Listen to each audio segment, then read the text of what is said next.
I'm Chas from Chas's Crazy Creations, and you were watching Hometalk. To start this project, you're going to need some kitchen items, and these are all from the dollar store. I'll be using Rust-Oleum paint in the color orange.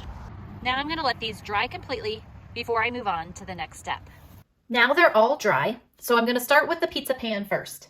And what I'm going to do is I'm going to start with my glue gun, and I'm going to draw a straight line from the top all the way down to the bottom. And it doesn't need to be perfect, because what pumpkin out there is perfect. So I'll just finish drawing this glue line. And then while it's still warm, what I'm going to do is I'm going to go ahead and stick my yarn to the glue. And then I just have to hold it there for a second while it dries.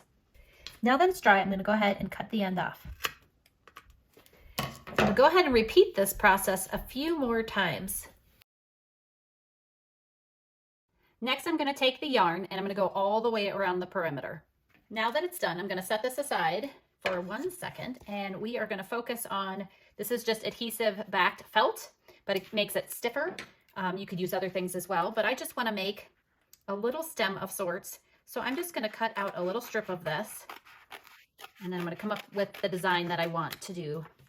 All right, so I'm going to peel off the back, but not all the back, because I don't want to remove everything, and then I've got the sticky back that's not attached to anything. So I just want to basically remove just the part that's going to be sticking, and then I'm going to flip it over and attach it to the pizza pan. Next, I'm going to take some leaves and just add some leaves to the top. I'm going to go ahead and add some glue, and then I'm going to just hot glue those. I just need to wait for those to dry.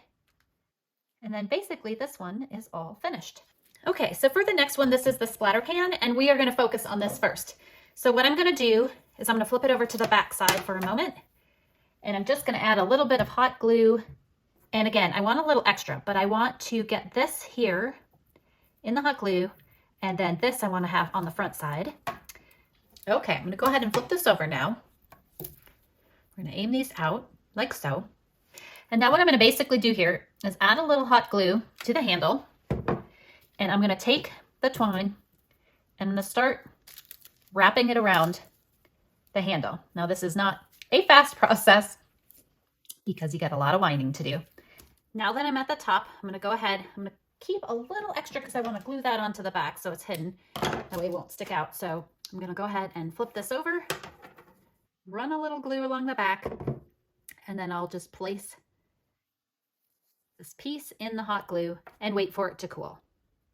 But once again, I'm just going to add some hot glue right there, and I'm going to stick one leaf on, and then I'm going to add a little more hot glue, and I'm going to stick the other leaf on. And I'll just go ahead and let that dry, and then that one's finished. For this last one, I'm just going to take a gold Sharpie, and I'm going to go around this little edge right here. Just want to enhance some of the levels that are on this charger. So I'm just going to go around. In addition to that, I'm going to go ahead and color this outside circle with the gold as well. So I've got the gold painted, and I'm going to utilize these bumps right here on the charger. And you could easily put jewels on them if you want, but I'm going to be using Folk Art Treasure Gold.